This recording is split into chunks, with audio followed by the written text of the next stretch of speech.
मैं अकेले जिंदगी गुजार लूंगा, पर तू साथ होती तो क्या बात थी। और तू भी कुछ यूं टूटी थी उस रात, जैसे तूने मेरी बाहों में आत्मसमर्पण कर दिया था। रिकैप से लास्ट वाली पोस्ट तो आपको याद आ ही गई होगी। अब उसके आगे बढ़ते हैं थोड़ा सा, ठीक है, सुनिएगा। तेरी सांसें और आहें एक सार हो रही थी, तेरी सांसें और आहें एक सार हो रही थी, मुझ में समा के तू तार तार हो रही थी। पसीने का जिक्र तेरी गर्दन से हो रहा था, कि ओस की बूंदों में डूबी शबनम जैसा हो रहा था। तेरा वो तरबतर एक एक अंग उस रात की रूहानियत को कह रहा था, कि प्यार की गर्मी पसीना बन के बह रहा था। प्यार कितना बरसेगा आज, प्यार कितना बरसेगा आज, एक दूजे पे ये बात अज्ञात थी। प्यार कितना बरसेगा आज, एक दूजे पे ये बात अज्ञात थी। और उस रात में कुछ तो बात थी।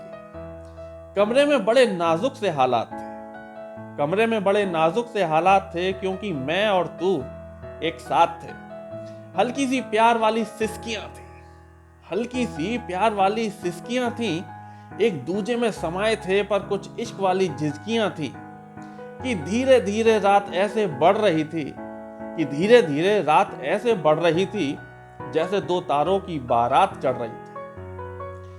एक दूजे को हर परिधि तोड़ के देखने की ललक हो रही थी, और खजुराहों में बनी उन मूर्तों जैसी झलक हो रही थी। थोड़ा तेरा शर्माना भी कम हो रहा था, और तेरे मेरे बीच का मौसम थोड़ा नम हो रहा था। जर्रे जर्रे में प्यार हो रहा था, और बिना कुछ बोले मोहब्बत का इजहार हो रहा था। सांसों का तूफान इतना बढ़ गया था, कि शर्म का पर्दा अब उड़ गया था। करीब होने की अब कोई हद नहीं बची थी, कि तेरे मेरे बीच कुछ भी मना करने की कोई सरहद नहीं बची थी। उस रात को वो कमरा बड़ा अस्त व्यस्त सा दिख रहा था, क्योंकि तेरा मेरा प्यार कपड़ों की तरह हर तरफ बिखर रहा था। अब तेरी मेरी बातें शब्दों से नहीं जिस्मों से हो रही थी, तरह तरह से अलग अलग किस्मों से हो रही थी। अब तेरी मेरी बातें शब्दों से नहीं जिस्मों से हो रही थी, तरह तरह से अलग अलग किस्मों से हो रही थी।